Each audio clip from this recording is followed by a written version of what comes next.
الحمد لله الذي على وقهر وعز واقتدر، لا محيد عنه ولا مفر، اطلع فستر، رحم فغفر، دعي فأجاب، لطيف بالعباد.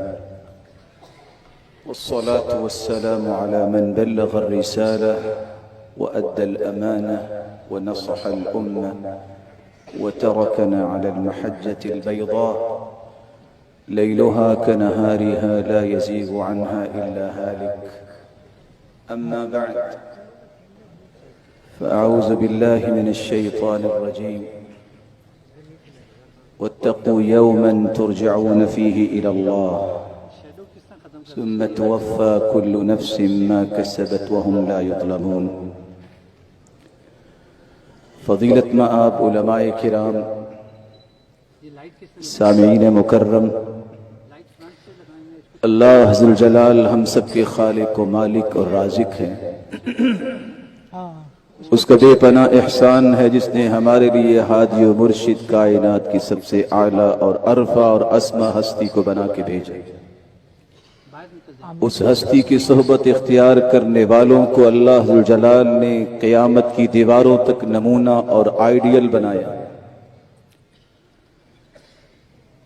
جن اصول و ضوابط کی روشنی میں ان کی تربیت کی گئی، ان میں سے ایک اصول یہ تھا کہ اللہ ذوالجلال کے اس فیصلے کو وہ تسلیم کریں کہ اللہ ذوالجلال جس جگہ کو چاہی فضیلت سے نواز دیں۔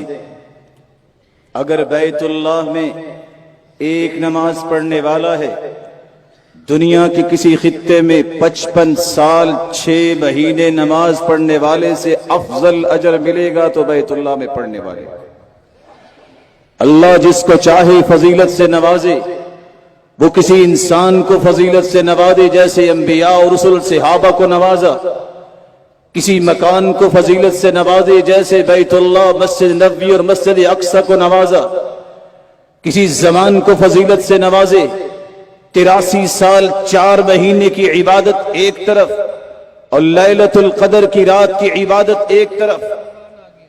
مسلمان کی ذمہ داری ہے کہ جس طرح رسول اللہ صلی اللہ علیہ وسلم نے زمان و مکان کی فضیلت سے آگاہ کیا، اور پھر اس وقت سے لے کر آج تک شیطان کوشش کرتا آیا، شیطان کے چیلوں نے، ان فکری گماشتوں نے جہاں ان فضیلت کو مٹانے کی کوشش کی، وہاں مسلمان جو ان فضیلتوں کو ماننے والے تھے ان کا خون بہانے کی بھی کوشش کی، جس کی تازہ مثال مسجد اقصی کے اس ظلم کو ہر شخص دیکھ رہا ہے، جس پر میں 5 گزارشیں آپ سے کرنا چاہوں گا۔ اس مؤخر ہاؤس کے ذریعے امت اسلامیہ تک یہ 5 پیغام جانے چاہیے۔ ہر مسلمان کی ذمہ داری ہے کہ سب سے پہلے مسجد اقصی کی عظمت کو اجاگر کرے، اس کی اہمیت کو بیان کرے۔ یہ وہ جگہ ہے جس کی طرف ابتدائی اسلام میں مسلمانوں نے 16 یا 17 ماہ تک منہ کر کے نماز پڑھی۔ یہ وہ جگہ ہے اللہ ذوالجلال نے روئے زمین پر بیت اللہ کے بعد دوسری مسجد یہ بنائی تھی۔ یہ وہ جگہ ہے جس کے بارے میں اللہ کے رسول نے فرمایا تھا کہ یہ وہ جگہ ہے صفوۃ بلاد اللہ، اللہ ذوالجلال کی پسندیدہ جگہ ہے۔ یہ انبیاء کرام کا مسکن، مبعث، مہاجر ہے۔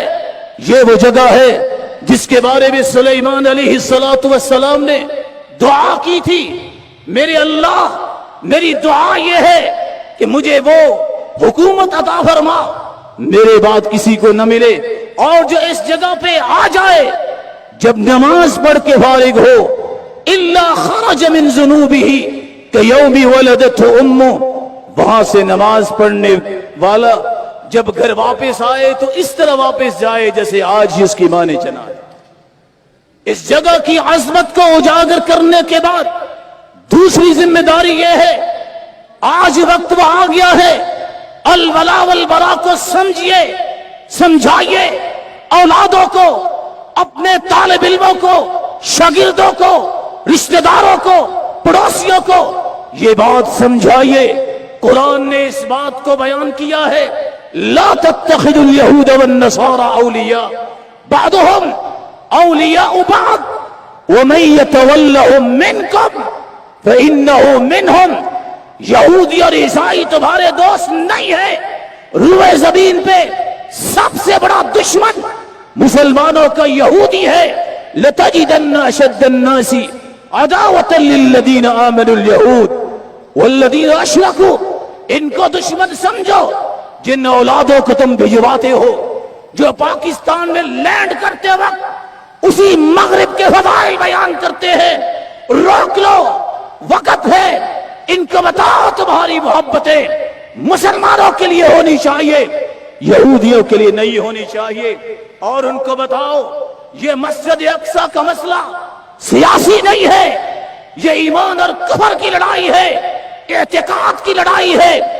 اور وہی کہو جو سلطان عبد الحمید ثانی نے کہا تھا اس ظالم کے سامنے، جس کے بعد اسے نیست و نابود کیا اس نے، واللہ انی لا استطیع ان اتخلی عن شبر واحد من ارض فلسطین۔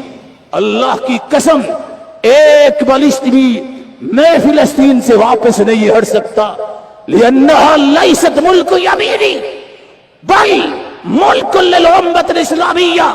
یہ سرزمین میری نہیں ہے، یہ امت کی میراث ہے، امت اسلامیہ کی میراث کے ساتھ یہ انبیاء کا مسکن رہا ہے۔ تیسری ذمہ داری یہ ہے ہر مسلمان کی، اگر اس کے دل میں ایمان ہے تو فلسطینیوں کے ساتھ تعاون اور ان کے ساتھ محبت کا اظہار کرے۔ مثل المؤمنین فی توادہم وتراحمہم وتعاطفہم کمثل الجسد الواحد اذا اشتكى منه عضو تداعى له سائر الجسد بالسهر والحمى۔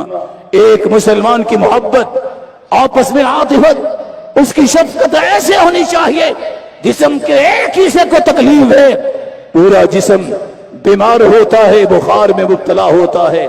آج امت اسلامیہ اگر بیدار نہیں ہوگی تو کب ہوگی؟ دشمن نے تو اعلان کیا کہ دیکھو ہمارے جھنڈے میں 2 نیلے رنگ ہیں، یہ نیل اور فرات تک پہنچنے والے ہیں۔ آج مسلمانوں کی ذمہ داری ہے ان کے لیے دعا بھی کریں، ان کے لیے مالی جہاد، کندھے کے ساتھ کندھا ملا کر جاہد المشرکین باموالکم والسنتکم وانفسکم۔ کسی کو یہ طاقت حاصل ہے، اور میں کہوں گا امت اسلامیہ کے سربراہان کو تمہاری ذمہ داری ہے ان کے قدم کے ساتھ قدم ملاؤ۔ مال والوں سے کہوں گا اس حدیث کی روشنی میں اپنا مال پیش کرو۔ من مات ولم يغز ولم يحدث به نفسه مات على شعبة من نفاق۔ جو اس حالت میں مرتا ہے، نہ جہاد کرتا ہے نہ اس کی سوچ رکھتا ہے، اگر موت اس حالت میں ہے یہ نفاق کی موت ہوگی۔ اور آخری بات کر کے میں بات کو ختم کرنا چاہوں گا، امت کو یہ ذمہ داری سمجھنی چاہیے، اگر آپ جسم سے جہاد نہیں کر سکتے، وہاں نہیں پہنچ سکتے، مال بھجوائیے، وگرنہ اعلامی جہاد کیجئے، پوری دنیا کو بتائیے یہ غدار ہیں، یہ انبیاء کی یہودی قاتل ہیں، یہ خائن ہیں، یہ عہد و میثاق کی پرواہ نہیں کرنے والے، رب کے ساتھ مذاق بے ادبی کرنے والے ہیں، اور اللہ عز و جل نے ان پر پھٹکار ڈالی ہے۔ اس لیے اعلامی جہاد میں ضرور حصہ لیجئے، بلکہ عالمی فورمز کے اوپر اس بات کو 2 ٹوک الفاظ میں پیش کیجئے۔ اور اس موقر ہاؤس سے میں کہوں گا سب مل کے اس بات کا عہد کیجئے کہ ہم ملت اسلامیہ بھی ایک ہے، جس طرح الکفر ملت واحدہ ہے، کفر اکٹھا ہے، مسلمان بھی اکٹھے ہیں، اور یہ ایک جماعت بن کے، ایک مٹھی بن کے مقابلے کے لیے تیار ہیں۔ اس کے لیے 2 کام ضروری ہیں۔ میں قیادت سے کہوں گا اس ذمہ داری کو فوراً بامتے ہوئے اتحاد کی فضاؤں کو برقرار رکھا جائے، قائم رکھا جائے، رب کے رسول نے 4 خوشخبریاں دی تھی. ید اللہ علی الجماع، مسلمان متحد ہو جائے اللہ کی نصرت بھی آئے گی. البرکۃ مع الجماع، برکتوں کا رسول بھی ہوگا. الجماعت رحمہ، رحمتوں کی برکہ بھی برسے گی. ومن اراد بحبوحۃ الجنہ فلیلزم الجماع، اگر جنت کے بالا خانے چاہیے تو پھر بھی اکٹھے ہو جاؤ. یہ موکر ہاؤس کس قدر خوشی کی بات ہے کہ سب مسلمان اکٹھے ہیں. ہمارے اگر رب ایک ہے، رسول ہمارا ایک ہے، قرآن بھی ایک ہے، بیت اللہ بھی ایک ہے، ہمارے مقاصد اور اہداف بھی امت کی بلندی کے لیے ایک ہونے چاہیے. میں آپ سے کہوں گا اپنے آپ کو تیار کرو، اٹھو اور اس امت کو بلند کرنے کے لیے، بھولا ہوا سبق سکھانے کے لیے تیار ہو. اور امت اسلامیہ پہ جو قرض اور فرض ہے اس کو اتارنے کے لیے یہ بات کہتے ہوئے میدانوں میں آؤ. اصول و ضوابط کی روشنی میں، قیادت کی سرپرستی میں، اپنی راہوں سے کانٹے ہٹاتے ہوئے اور زوؤں کے غنچے کھلاتے ہوئے، اپنے جسموں پہ گھاؤ سجاتے ہوئے، معجزے جرتوں کے دکھاتے ہوئے، ولولوں کے الاؤ جلاتے ہوئے، اپنے سینے پہ گولیاں کھاتے ہوئے، ہر قدم فاتحانہ بڑھاتے ہوئے آج اس امت کے قرض اور فرض کو ادا کرو. اللہ کا یہ وعدہ ہے لَأَغْلِبَنَّ أَنَا وَالرُّسُلِ، اس کا کوئی نہیں بدل سکتا. اعتماد کیجئے، اللہ پہ بھروسہ کیجئے، توکل کیجئے، جس طرح حاجر علیہ السلام نے کیا. جب ابراہیم علیہ السلام چھوڑ کے جانے لگے، کہا اللہ نے حکم دیا ہے، فَأَشَارَ بِرَأْسِهِ أَيْ نَعَمْ، تو اس وقت حاجر علیہ السلام نے کہا تھا اذن لا يضيعني، اگر اللہ کا حکم ہے تو پھر وہ مجھے ضائع نہیں کرے گا. علیکم بالجہاد فإنه باب من ابواب الجنہ یذہب اللہ بہ الہم والغم. یہ فکر، یہ غم، یہ رونا دھونا یہ ختم ہوگا تب جب اللہ کے رسول کے مشن کو اختیار کیا جائے گا. جہاد کے علم کو بلند کرے گی امت اسلامیہ. اللہ کے وعدے بھی سچے ہوں گے. اللہ عز و جلال ہمیں ان باتوں کو سمجھ کر تیار ہونے اور تیار کرنے کی توفیق عطا فرمائے. میں خود غرض نہیں، میرے آنسوؤں کو پرکھ کے دیکھ، فکر چمن ہے مجھ کو غم آشیاں نہیں. السلام علیکم.